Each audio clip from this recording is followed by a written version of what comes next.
બદલતા જતા જમાના સાથે ચાલવા માટે આજે કોઈ મહેનત કરી રહ્યું છે, પણ આ જમાનાના સાથે ચાલવા માટે પૈસાની જરૂર પડે છે અને એ પૈસા કમાવા માટે કોઈ દોડી રહ્યું છે.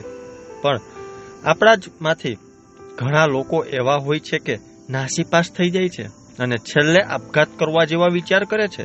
ત્યારે આજે અમે આપને એક એવા દાદાને મળવા જઈ રહ્યા છીએ કે જેને જોઈને તમારામાં પણ આપોઆપ હિંમત આવી જશે. આપણે જે દાદાની વાત કરી રહ્યા છીએ તે દાદાનું નામ વીરજીભાઈ પ્રજાપતિ છે. વીરજીભાઈને એક હાથ નથી, પણ તેને હાર નથી માની.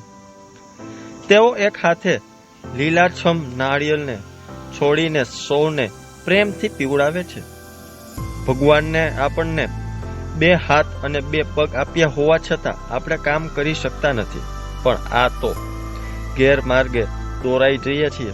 ત્યારે આ દાદા એક હાથે પણ નાળિયેર છોડીને વેચે છે અને પરિવારનું ગુજરાન ચલાવે છે. દાદા 40 રૂપિયામાં જ એક નાળિયેર વેચે છે, જેથી આ દાદા પાસે કોઈ નાળિયેર પીવા માટે આવી રહ્યા છે.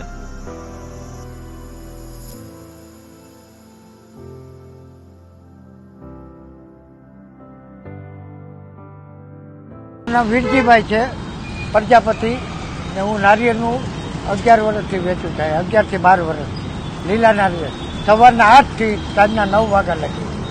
પછી આપણે બરોબર લેડીઝ કરાક છે 80 થી 90 આપણો બરોબર ધંધો ચાલે બરોબર. પછી મને વર્ષ થયા 76 વર્ષ થયા.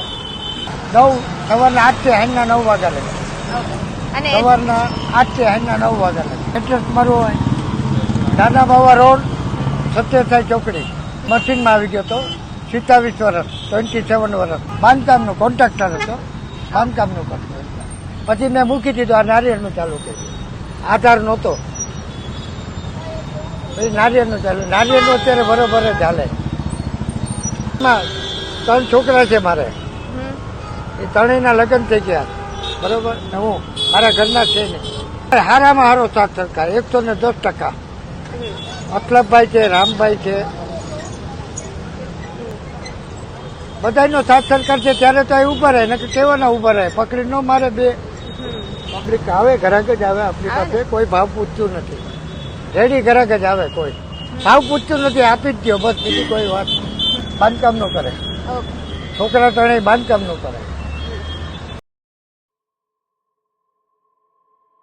આ દાદાએ કહ્યું કે મને ઘણા લોકો એવું કહે છે કે કાકા હવે આવડી ઉંમરે તમે હવે કામ કરવાનું બંધ કરી દો.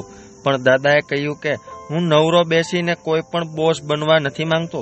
આ દાદા નાના મવા રોડ પર સત્યસાઈ ચોકડી પાસે ઊભા રહીને લીલાછમ જેવા નાળિયેર વેચે છે.